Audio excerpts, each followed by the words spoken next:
Hello नमस्कार, आप सभी का बहुत-बहुत स्वागत है हमारे चैनल स्टडी ग्रुप हिंदी में। तो जैसा कि आप लोगों को ज्ञात होगा, आपके अपने चैनल स्टडी ग्रुप हिंदी के माध्यम से Hindi, TGT, PGT, net, JRF जैसी आदि एग्ज़ाम की तैयारी कराई जाती है।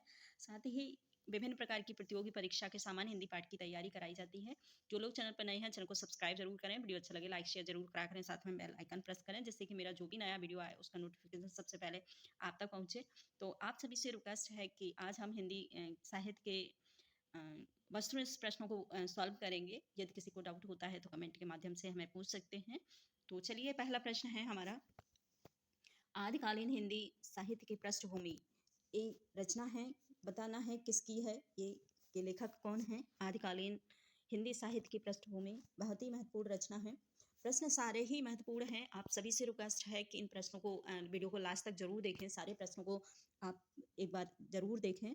तो और अगर अच्छा नहीं लगता है तो वीडियो को स्किप कर सकते हैं, लेकिन फिर भी मैं रिक्वेस्ट करूँगी कि वीडियो को लास्ट तक ज़रूर देखें।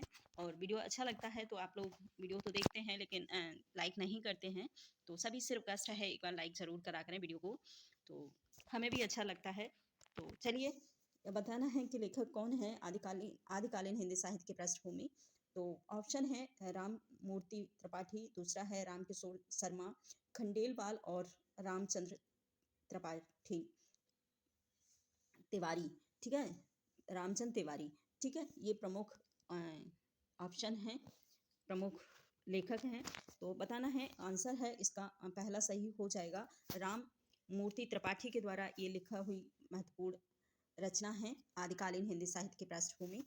इसके बाद नेक्स्ट इसकी थोड़ी सी व्याख्या है साथ में। हिंदी साहित्य का इतिहास। आदिकालीन हिंदी साहित्य की पृष्ठभूमि के लेखक राम मूर्ति तिवारी हैं, कोई खास नहीं है। साथ में थोड़ा सा हमने इसमें रखा है कि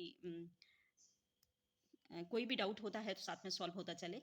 इसके साथ ही नेक्स्ट दूसरा है, हिंदी वाग्मय 20वीं शताब्दी के लेखक कौन है। सारी रचनाएं बहुत ही महत्वपूर्ण हैं, कॉमन रचनाएं इसमें नहीं ली गई हैं क्योंकि अब कॉमन प्रश्न एग्जाम में नहीं बनते हैं। तो अगर हमें जॉब चाहिए तो थोड़ा सा हमको मेहनत ज़्यादा करनी पड़ेगी। तो आप ये ना सोचें कि मतलब प्रश्न बहुत कठिन है, क्योंकि अब नेक्स्ट एग्ज़ाम में जो भी प्रश्न आते हैं वो सारे प्रश्न कठिन ही आते हैं। कॉमन प्रश्न कोई भी नहीं आता है। एक दो प्रश्न कॉमन आ भी जाएंगे तो उससे हमारा एग्ज़ाम क्रैक नहीं हो सकता है।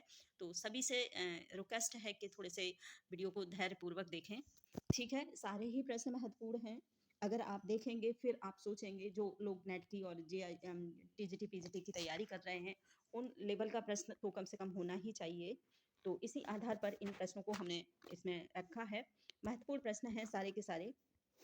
हिंदी वाग्मय 20वीं शताब्दी के लेखक कौन हैं। ऑप्शन है मोहन अवस्थी हैं, डॉक्टर नागेंद्र हैं, बच्चन सिंह हैं और रामकिशोर शर्मा हैं। तो आंसर हमारा हो जाएगा बी सही, राम डॉक्टर नागेंद्र के द्वारा ये प्रमुख रचना लिखी हुई है।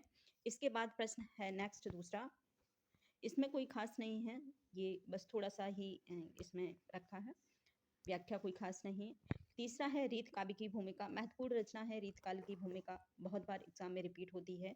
कि लेखक कौन है। निराला हैं, हजारी प्रसाद हैं, बच्चन सिंह हैं और नागेंद्र लिखा है। यहाँ पर आप डॉक्टर नागेंद्र लिख लें। नागेंद्र की प्रमुख रचना है, प्रिंटेड गलत है इसका। तो इस प्रकार से ऑप्शन हमारा डी सही हो जाएगा। उसके बाद नेक्स्ट दूसरा प्रश्न है, स्नेह निर्झर बह गया रेत ज्यों तन रह गया। प्रमुख पंक्तियां किसकी हैं। बहुत ही महत्वपूर्ण पंक्तियां हैं। स्नेह निर्झर बह गया रेत ज्यों तन रह गया, प्रमुख पंक्तियां हैं, निराला की हैं। प्रसाद दूसरा ऑप्शन है, प्रसाद। और तीसरा ऑप्शन है महादेवी वर्मा और पंत। ठीक है, तो आंसर हो जाएगा इसका फर्स्ट, निराला के द्वारा प्रमुख पंक्तियां लिखी गई हैं। ठीक है, राम नरेश सूर्यकांत त्रिपाठी निराला की ये प्रमुख पंक्तियां हैं। तो इसके बाद प्रश्न है नेक्स्ट दूसरा, छायावादी कवि चतुष्टय के दर्शनों में असंगत का चयन कीजिए। ठीक है, तो जो चतुष्टयी जो हमारे छायावाद के प्रमुख 4 कवि हैं, चतुष्टयी की श्रेणी में आते हैं। उन कवियों के उनके दर्शन के आधार पर हमें उनका मिलान करना है। तो पंत आनंदवर्धन आनंद दर्शन। ठीक है, दूसरा है प्रसाद शैव दर्शन के उपासक हैं। निराला अद्वैतवाद के हैं और महादेवी वर्मा दुखवाद की हैं। तो इस प्रकार से आंसर जो है हमारा ए गलत हो जाएगा। ठीक है, ये आनंद दर्शन से इनका कोई संबंध नहीं है। इनका जो संबंध रहा है पंथ का, वो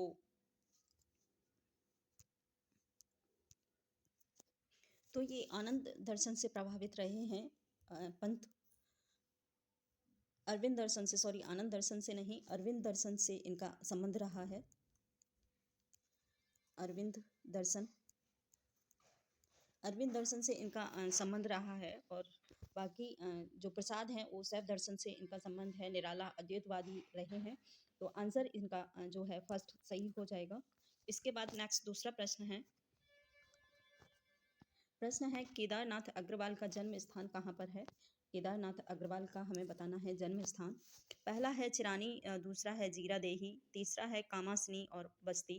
तो आंसर जो है थर्ड सही हो जाएगा। कामासनी ही इनका जन्म स्थल माना जाता है। छोटी सी इसकी व्याख्या है, देख लेते हैं व्याख्या के साथ इसको। केदारनाथ अग्रवाल का जन्म 1911 में बांदा जिले के कामासनी गांव में हुआ था। केदारनाथ अग्रवाल की रचनाएं युग की गंगा और गुल मेहंदी अपूर्वा महत्वपूर्ण रचनाएं हैं। ठीक है। इसके बाद प्रश्न दूसरा देखेंगे, निम्नलिखित पंक्तियों में कौन पंक्ति महादेवी वर्मा की है? महादेवी वर्मा की हमको पंक्तियां बतानी है कि कौन सी महादेवी वर्मा की पंक्ति है। पहली है, मिलन का मत नाम लो मैं बेहर में चिर हूँ। दूसरा है, मधुर मधुर मेरे दीपक जल युग युग प्रतिदिन प्रतिक्षण प्रतिपल प्रियतम का पथ आलोकित कर। तीसरा ऑप्शन है, क्या पूजा क्या अर्चन रे उस असीम का सुंदर मंदिर मेरा लघु जीवन रे। तीसरा है उपयुक्त सभी। तो आंसर जो है सभी हो जाएगा, डी। ये सारी ही रचना है वो पंक्तियां महादेवी वर्मा के द्वारा लिखित हैं। मिलन का मत नाम लो मैं विरह में चिर हूँ प्रमुख पंक्ति रही है। इसके बाद दूसरा है, मधुर मधुर मेरे दीपक जल युग युग प्रतिदिन प्रतिक्षण प्रतिपल प्रियतम का पथ आलोकित कर। इसके बाद दूसरा जो है, क्या पूजा क्या अर्चन रे मैं उस असीम का सुंदर मंदिर लघुतम मेरा जीवन। ये प्रमुख पंक्तियां रही हैं। इसके बाद नेक्स्ट दूसरा प्रश्न है, सर्वप्रथम प्रगतिशील लेखक संघ का गठन कहाँ किया गया? ठीक है। सर्वप्रथम प्रगतिशील लेखक संघ का जो गठन हुआ था वो कहाँ पर हुआ था, ये हमें बताना है। ऑप्शन है, अमेरिका है, जापान है, नागालैंड, इंग्लैंड है और पाकिस्तान है। तो इंग्लैंड में माना जाता है सर्वप्रथम प्रगतिशील लेखक संघ का जो गठन किया गया था इंग्लैंड में हुआ था। इसके बाद नेक्स्ट दूसरा प्रश्न है, और थोड़ी सी इसकी व्याख्या है। मुल्कराज आनंद और सज्जाद जहीद, ज्योति घोष और के एम भट्ट, एस सिन्हा द्वारा मोहसिन तासिन के प्रयासों से इंग्लैंड में 1935 में इनका गठन हुआ था प्रगतिशील लेखक संघ का। इसके बाद नेक्स्ट दूसरी रचना है, पत्रहीन नग्न चाह कविता पर नागार्जुन को किस पुरस्कार से सम्मानित किया गया है? महत्वपूर्ण रचना है ये पत्रहीन नग्न छाह कविता, बहुत ही महत्वपूर्ण है। नागार्जुन को इस पे कौन सा पुरस्कार दिया गया है ये बताना है। साहित्य अकेडमी पुरस्कार, व्यास सम्मान या फिर ज्ञानपीठ पुरस्कार या फिर सोवियत लैंड पुरस्कार, नेहरू लैंड पुरस्कार। तो आंसर जो है पहला सही हो जाएगा, साहित्य अकेडमी पुरस्कार मिला है इन पर, इस रचना पर नागार्जुन जी को। इसके बाद नेक्स्ट दूसरा है, थोड़ी सी इसकी व्याख्या है। पत्रहीन नग्न छाह शीर्षक कविता के कवि नागार्जुन हैं। 1968 में इससे लिखा है इन्होंने। 68 में इन्हें साहित्य अकेडमी पुरस्कार मिला हुआ था इस रचना पर। इसके बाद नेक्स्ट दूसरा प्रश्न है नंबर 10, लखनऊ में प्रगतिशील लेखक संघ की स्थापना 1936 में हुई है। प्रथम अधिवेशन के समय से ही हिंदी में प्रगतवादी आंदोलन की शुरुआत होती है। प्रथम अधिवेशन की अध्यक्षता कौन करते हैं? यानी कि प्रथम जो लखनऊ में प्रगतिशील लेखक संघ की स्थापना हुई थी उसके पहले प्रथम अध्यक्ष कौन थे ये बताना है। तो मुंशी प्रेमचंद हैं। दूसरा है सूर्यकांत त्रिपाठी, निराला, मुक्तबोध और प्रसाद। तो आंसर जो होगा फर्स्ट सही हो जाएगा, मुंशी प्रेमचंद ही इसके रहे हैं प्रथम अध्यक्ष। इसके बाद नेक्स्ट प्रश्न नंबर है 11, ये बलदेवी सजे प्रज्वलित मांग रही ईंधन छंछड़, आहो युवक लगा दो तुम अपने यौवन का ईंधन। प्रस्तुत पंक्तियां किसकी हैं? महत्वपूर्ण पंक्तियां हैं, ये बताना है किसकी हैं। निराला की हैं, बालकृष्ण शर्मा नवीन की हैं, या फिर भगवती चरण वर्मा की हैं, माखनलाल चतुर्वेदी की हैं। तो आंसर जो होगा हमारा सेकंड वाला सही हो जाएगा, बी। बालकृष्ण शर्मा नवीन के द्वारा लिखित ये प्रमुख पंक्तियां हैं। ठीक है। इसके बाद प्रश्न है 12। यह तो नागार्जुन साहित्य का मैनिफेस्टो है, कथन किसका है? महत्वपूर्ण कथन है, यह तो नागार्जुन साहित्य का मैनिफेस्टो है। और बताना है, इस पे आप 2022 के लिए स्टार लगा लें। महत्वपूर्ण रचना है महत्वपूर्ण प्रश्न है, तो आप इस पे स्टार जरूर लगाएं 22 के लिए। ठीक है। ऑप्शन है सुमन राजे, विजय देव नारायण शाही, रघुवीर साहा और नागार्जुन। तो आंसर जो होगा हमारा डी सही हो जाएगा। नागार्जुन के द्वारा ही ये कहा गया है कि यह तो नागार्जुन साहित्य का मैनिफेस्टो है। ठीक है। इसके बाद प्रश्न है 13। पत्रहीन नग्न छाया में संकलित प्रमुख पंक्तियों कविता की संख्या कितनी है? जो यह एक काव्य संग्रह है, पत्रहीन नग्न छाया। संकलित कविताओं की संख्या बतानी है, 52 है, 53 है, 54 है या 55 है। तो आंसर हो जाएगा इसका फर्स्ट सही। 52 टोटल इसमें रचनाएं हैं, क्योंकि एक काव्य संग्रह है पत्रहीन नग्न छाया, और ये 52 इसमें मैथिली में लिखी गई ये रचनाएं हैं। इसके बाद प्रश्न है दूसरा, प्रश्न नंबर 14। प्रश्न है प्रथम रस्म का आना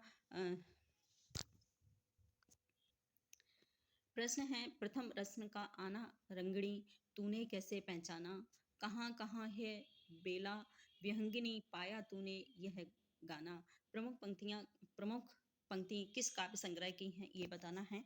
ऑप्शन है गुंजन है, बीड़ा है, पल्लव है, परिवर्तन है। तो आंसर इसका सही हो जाएगा बीड़ा। ठीक है। बीड़ा की प्रमुख पंक्तियां हैं ये, और सुमित्रा नंदन पंत के द्वारा लिखा हुआ बीड़ा रचना है, और उसी की ये पंक्तियां हैं। इसके बाद प्रश्न है 15। काल चक्र की दृष्टि से गणपति चंद्रगुप्त ने किसे प्रथम प्रगतवादी काव्य माना है? तो ये बताना है कि काल चक्र की दृष्टि से गणपति चंद्रगुप्त ने किसे प्रथम प्रगतवादी काव्य माना है। ये काव्य रचना कौन कौन सी, प्रगतवादी पहली काव्य रचना कौन सी है गणपति चंद्र के द्वारा, ये पूछा गया है।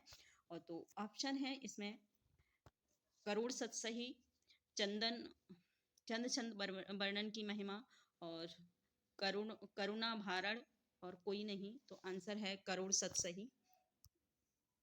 करोड़ सतसही ही गणपति चंद्रगुप्त ने प्रथम प्रगतवादी रचना को माना है। ठीक है। और ये रामेश्वर के द्वारा लिखी हुई रचना है। इसके बाद प्रश्न है दूसरा 16। प्रगतवाद का समय कब से माना जाता है? तो सादा सिंपल सा प्रश्न है, कोई खास ऐसा नहीं है प्रश्न, कोई भी बता सकता है। आप लोग कमेंट के माध्यम से एक बार ऑप्शन इसका मतलब उत्तर बताने की जरूर कोशिश करा करें कमेंट के द्वारा। तो अच्छा लगता है प्रश्न को करने में, प्रैक्टिस सेट को करने में थोड़ा सा एनर्जी आती है, तो आपको भी थोड़ी एनर्जी मिलेगी और हमको भी थोड़ा पढ़ाने में एनर्जी मिलती है। तो सभी से रिक्वेस्ट है कि आप अपने उत्तर को साथ में ज़रूर मेंशन करा करें कमेंट में, तो अच्छा लगेगा हमको भी। तो आंसर है इसका ऑप्शन है 1932 है, 1933, 1934, 1936। तो आंसर हो जाएगा डी सही, 1936। ठीक है। 1936 से 1942 माना है प्रगतवादी जो समय सीमा है वो 1936 से 1942। इसके बाद दूसरा है प्रश्न, नागार्जुन की खड़ी बोली में प्रकाशित सर्वप्रथम रचना कौन सी है? ठीक है।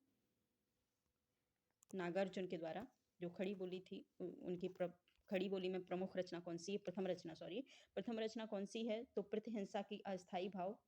दूसरा है राम के प्रति मास्टर और कुरकुरी के प्रति। तो आंसर जो है वो हो जाएगा बी सही। राम के प्रति जो रचना है वो नागार्जुन की हिंदी खड़ी बोली की प्रथम रचना है। ठीक है। इसे 1935 में लिखा गया है। और इसके बाद दूसरा है, जो तुम आ जाते एक बार कितनी करुणा कितने संदेह पथ में बिछ जाते वन पराग। पंक्ति किस काव्य संग्रह की है? महत्वपूर्ण पंक्ति हैं, इन पंक्तियों को जरूर याद रखें। तुम जो तुम आ जाते एक बार, कितनी करुणा कितने संदेह पथ में बिछ जाते वन पराग। ठीक है, बताना है कि किस काव्य संग्रह से लिया हुआ है। पहला है रश्मि, दूसरा है नीरजा, तीसरा निहार, संध्या गीत। ये सारी ही रचनाएं महादेवी वर्मा के द्वारा लिखी हुई हैं। तो ये जो पंक्ति हैं महादेवी के द्वारा ही लिखी हुई हैं। और किससे हैं, तो ये निहार से ली गई हैं। निहार रचना से इनकी पंक्तियों को उद्धृत किया गया है। इसके बाद नेक्स्ट दूसरा प्रश्न है, छायावाद का साल का पुरुष किसे कहा जाता है। महत्वपूर्ण प्रश्न है और 2021 में ये प्रश्न आया है, तो दोबारा रिपीट हो सकता है। तो इस चीज़ को आप लोग याद रखें, 2022 के लिए स्टार लगा के इस प्रश्न को जरूर मेंशन करें। ठीक है, पहला है पंक्त, दूसरा है प्रसाद, महादेवी वर्मा और निराला। तो आंसर हो जाएगा डी सही। निराला को ही छायावाद का साल का पुरुष कहा जाता है, सलाका पुरुष। ठीक है, इसके बाद नेक्स्ट और लास्ट प्रश्न है हमारा, धूल की ढेरी में अनजान छिपे हैं मेरे मधुमय गान। महत्वपूर्ण पंक्ति है, धूल की ढेरी में छिपे हैं मेरे मधुमय गान। ये महत्वपूर्ण पंक्तियां हैं, बताना है किसकी हैं। निराला की हैं, पंत की हैं, प्रसाद की, महादेवी वर्मा की। तो जो आंसर होगा इसका हो जाएगा बी सही। पंत के द्वारा ही ये लिखी हुई रचना है, वो पंक्तियां हैं। ठीक है, तो आज इतना ही। नेक्स्ट दूसरे वीडियो में आप इसका प्रैक्टिस सेट पूरा सॉल्व करेंगे और साथ ही हमें अपने स्कोर को ज़रूर एक बार मेंशन करा करें। आप सभी से रिक्वेस्ट है कि एक बार अपने स्कोर को मेंशन करेंगे या फिर स्कोर प्रैक्टिस सेट का आंसर देंगे हमें कमेंट के माध्यम से, तो और ज़्यादा ही मैं कोशिश करूँगी आप लोगों के लिए और ज़्यादा मेहनत करने की। तो सभी से रिक्वेस्ट है, सभी से प्रार्थना है, एक बार स्कोर को ज़रूर मेंशन करें। So thank you.